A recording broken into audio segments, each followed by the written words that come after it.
यहाँ पर देखिए सवाल को पढ़िए, टैब 6 है ये आपका, आराम से पढ़िए सवाल को। करना क्या है देखिए, टैब 6 चल रहा है, दो बराबर राशियां, दो राशि है, इसका वैल्यू क्या है, बराबर है, यानी पहला धन अगर 10,000 है तो दूसरा धन भी 10,000 होगा। दो बराबर राशियां क्रमशः 2 वर्ष 3 वर्ष के लिए 8%, कितना वर्ष के लिए, समय कितना दिया हुआ, 2 वर्ष और 3 वर्ष के लिए 8%,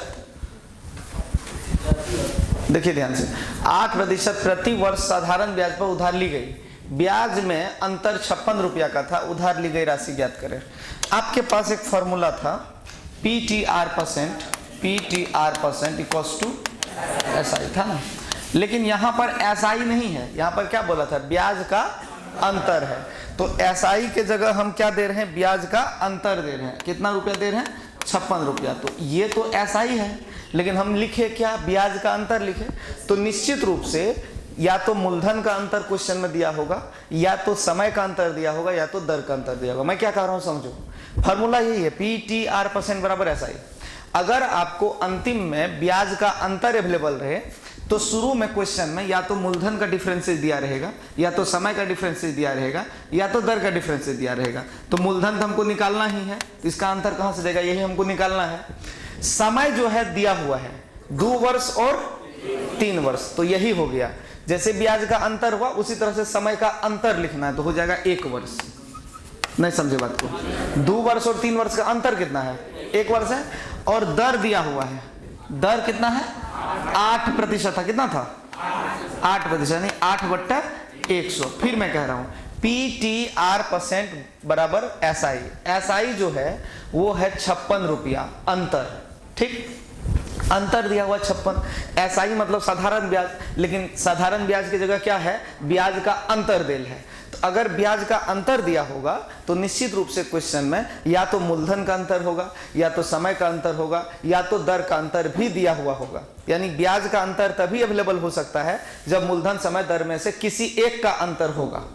जा रहा दिमाग में, ठीक है। तो यहां पर देखिए हम लोग क्या कर सकते हैं, मूलधन तो निकालना ही है, समय जो है 1 वर्ष कहां से लाए, वो अंतर जो दिया हुआ था, ठीक है ना, वही है। तो 8 से 7 कट जाएगा, कितना होगा 7, तो P बराबर कितना हो जाएगा 700। ये आपके आंसर हो गए, बी नंबर ऑप्शन, ठीक है। अब इसको छाप लीजिए। अब यहाँ देखिए 2 नंबर क्या है, आराम से समझिएगा। 2 नंबर है 500 का 2 वर्षों के 2 भिन्न बैंकों से प्राप्त ब्याज का अंतर देल। ब्याज का अंतर दिया हुआ, हम क्या बोले, ब्याज का अंतर अगर दिया रहेगा या तो मूलधन का अंतर देखना है, या तो समय का, या तो दर का। अब फॉर्मूला वही लगा देना, फॉर्मूला क्या लगा देना है, PTR% बराबर SI। देखिए है क्या, इसमें क्या है, देखिए आराम से देखना है। 500 रुपया क्या किया गया है, आराम से देखिए। तो 500 रुपया क्या किया गया, 500 रुपया 2 वर्षों के भिन्न बैंकों से प्राप्त ब्याज का अंतर कितना है। हाँ तो देखिए PTR% इक्वल्स टू क्या होता है, SI। तो ब्याज का अंतर कितना दिल है, ब्याज का अंतर कितना दिया हुआ है, 2.5 रुपया है ना, 2.5 रुपया ब्याज का अंतर है। अब 500 का 2 वर्षों में भिन्न दर से, अब देखिए 500 रुपया क्या है मूलधन, समय कितना है 2 वर्ष। अब देखिए, अब यहां पर क्या है कि अभी तक हमको दर पता है नहीं, हमसे क्या पूछा गया, देखो तो ब्याज दरों का अंतर कितना है। इसका मतलब है सिंपल है कि अगर हमको ब्याज का अंतर दिया हुआ है तो इसमें दर का अंतर पूछ रहा है, तो बात तो वही होगा।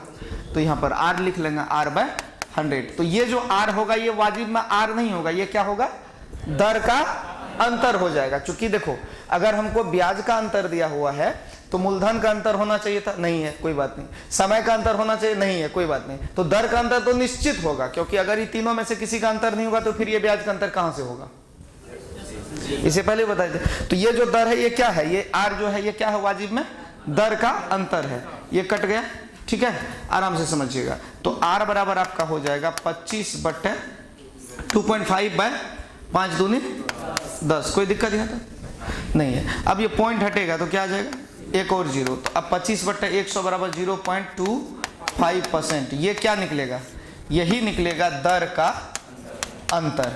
दर का अंतर यही होगा 0.25%। ये रहा,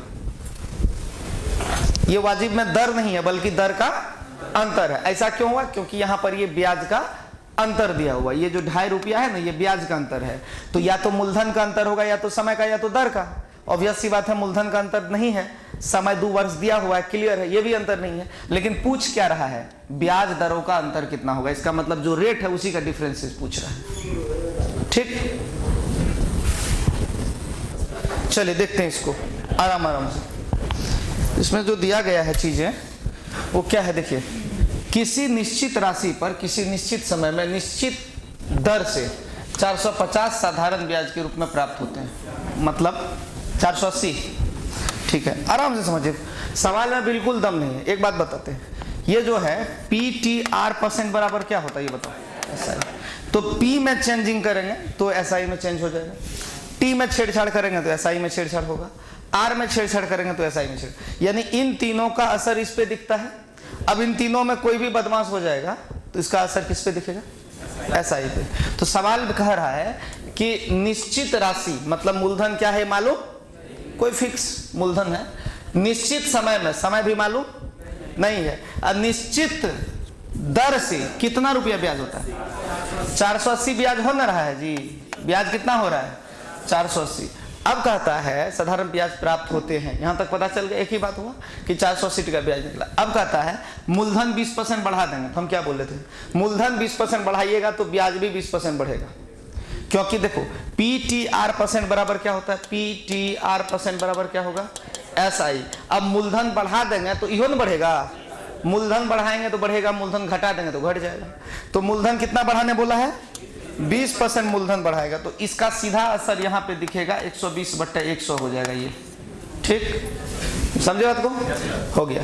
इसके बाद कहता है ब्याज की अवधि को 2/3 कर देंगे, कहता समय को 2/3 कर देंगे। देखो समय का असर नहीं पड़ेगा, इस पे पड़ेगा, तो समय का 2/3 करेंगे तो ये हो जाएगा 2/3, ब्याज पूरा हो जाएगा 2/3।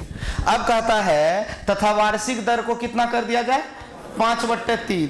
जैसे दर को छेड़छाड़ कीजिएगा तो वह असर इसी पे दिखेगा, कितना हो जाएगा भैया 5/3। ये सब असर यहाँ पे दिखेगा, और ये सब असर का अब देखिए क्या होगा इलाज, ध्यान दीजिएगा।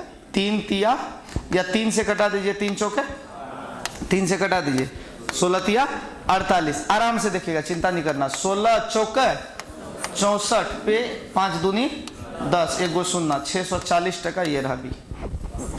सवाल में बिल्कुल दम नहीं है, वो देखने में बड़ा लगता है, प्रायः जो देखने में बड़ा लगे वो एक्चुअल में कुछ होता नहीं है, छोटा से डरिए।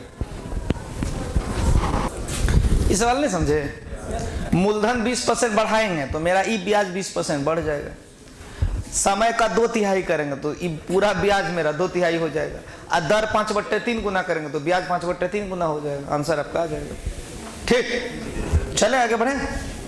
अगला क्वेश्चन, अगला क्वेश्चन आपका ये रहा, कितना नंबर है, 4 नंबर। आराम से देखिए क्या कहता है, कहता है 1802 अलग अलग बैंकों में जमा करने पर 5 वर्षों में बैंक द्वारा दिए गए साधारण ब्याज में 540 का अंतर है। फिर बोल रहे हैं अंतर वाला मामला है, ब्याज का अंतर है, निश्चित रूप से या तो मूलधन या तो समय या तो दर का अंतर रहा होगा, इसीलिए ब्याज का अंतर आया है। नहीं समझे, कहीं ना कहीं या तो मूलधन में या तो समय में या तो दर में अंतर रहा होगा, इसीलिए ब्याज का अंतर आया है, नहीं तो नहीं आता। CDS, SSC, CPO ये सब में पूछा गया है। फिलहाल हम आ जाते हैं यहाँ पर, देखिए ध्यान से, आराम से समझिए। SI बराबर PTR% बराबर SI होता है, जानते हैं PTR% बराबर SI होता है। तो SI में अंतर कह रहा है, क्या कह रहा है, अंतर कितना है, 540 रुपया। अगर SI का अंतर 540 रुपया क्वेश्चन के हिसाब से कह रहा है तो डेफिनेटली कहाँ अंतर रहा होगा, या तो मूलधन में या तो समय में या तो दर में। तो मूलधन कितना है 1800, इसमें अंतर नहीं है। चलो समय क्या है 5 वर्ष, 5 वर्ष इसमें भी अंतर नहीं है। दर क्या है 9%। कहता बड़ा ब्याज दर कितना है 9, लो आ गया। इसमें क्या बोला है, बड़ा ब्याज दर 9 है। अगर कहीं पर बड़ा का छोटा हो गया, उस फलना बाबू की बड़का बेटा चाहिए, इसका मतलब क्या है, एक गो बेटा उसको नहीं है, उससे ज्यादा है, तब ना वो बड़ा कह रहा है। किसी को एक गो बेटा है तो कहेगा कि बड़ा बेटा है, कहेगा छोटा बेटा है, नहीं कहेगा। अगर कह रहा है कि बड़ा ब्याज दर 9%, इसका मतलब एक और होगा जो छोटा है, ठीक है। तो यहां पर R बराबर R/100 लिखेंगे, बड़ा छोटा नहीं लिखेंगे, क्या लिखेंगे PTR, और ये R को कहेंगे दर का अंतर, चूंकि मूलधन का अंतर नहीं है, समय का अंतर नहीं है, अब ब्याज का अंतर दे है, इसका मतलब किसका अंतर बच गया? दर का अंतर। इन तीनों में से किसी एक का अंतर होगा तभी ये ब्याज का अंतर आएगा, नहीं तो नहीं आएगा। इससे पहले हम यही समझाने की कोशिश कर रहे हैं। तो अब इसको कैलकुलेट करेंगे तो यहाँ पर देखिए ध्यान से, कट गया 18 तिया 54, कितना बार में? 30 बार में, 5 से 6 बार में। तो ये जो आर है वाजिब में क्या है? दर का अंतर है। ये आर जो है ये वाजिब में क्या है? दर का अंतर। दर का अंतर कितना परसेंट? 6%। दर का अंतर कितना निकला? 6%। तो अब यहाँ पर बड़ा दर यानी बड़ी आर कह सकते हैं, बड़ा दर अगर आपका 9% है तो छोटा जो दर होगा, छोटा दर निश्चित रूप से 3% होगा, तब ना अंतर 6 होगा। नहीं समझे बात को? बड़ा होगा 9, छोटा होगा 3। अब बहुत बच्चा सोचेगा सर अंतर तो 6 दिया है तो छोटका तो 15 भी हो सकता है। ले सर, बड़का 9 है तो छोटका 15 कैसे हो जाएगा? वो तो 9 से छोटे ना होगा, तो 3 होगा। तो इसमें हमको क्या बोला था? छोटा दर ये आपका 3 होगा। समझ गए? दिक्कत है देखो इसमें आया मामला, इसमें भी वही उसी टाइप का कुछ काम है। देखिए ए ने बी को कुल धन 7%, आराम से समझो, ए ने बी को कितना दिया? 7%। कुछ धन मतलब कुछ पैसा दिया, 7% रेट ऑफ इंटरेस्ट पर, साधारण ब्याज पर कर्ज दिया, तथा बी उस राशि को सी को 11.5% पे दे दिया। चालू निकला रे भाई, पैसा उठाया है ए से 7% पे, अपना नहीं यूज किया, वो पैसा दे दिया है सी को। ये बीच का जो बिचौलिया है, B4 बिचौलिया, ये काम कर रहा है, ठीक ना? तो ए बी जो है बिचौलिया किससे पैसा उठाया? ए से। दिया किसको? सी को, चौपट आदमी को दे दिया। 7% से उठा कर कितना परसेंट पे दे दिया? हाँ, यदि 6 वर्षों के बाद बी को 81 रुपया का लाभ हुआ हो तो उसने कितनी राशि ए से कर्ज लिया? अब एक छोटी सी बात मैं बता रहा हूं कि पैसा किसका था? ए का। उठाया कौन? दिया किसको? सी को। तो बीच में जो बिचौलिया है उसको क्या मिलेगा? थोड़ा सा डिफरेंस मिलेगा कि नहीं? लिया है 7 पे, दिया है 11.5 पे, अंतर होगा ना? तो जो अंतर होगा वही ना बी का लाभ होगा। कह रहा है बी का लाभ ज्ञात करें, तो फॉर्मूला वही है आपके पास, फॉर्मूला वही है, PTR% बराबर SI। बड़ा लेकिन SI को अच्छे से आप लोग पढ़ रहे हैं क्योंकि एक फार्मूला पे सब लगभग बन रहा है, खाली टेक्निक होना चाहिए फार्मूला पे बैठाने का। मूलधन हम लोगों को मालूम है? नहीं मालूम है। समय मालूम है? मालूम है भाई। समय कितना है? 6 वर्ष।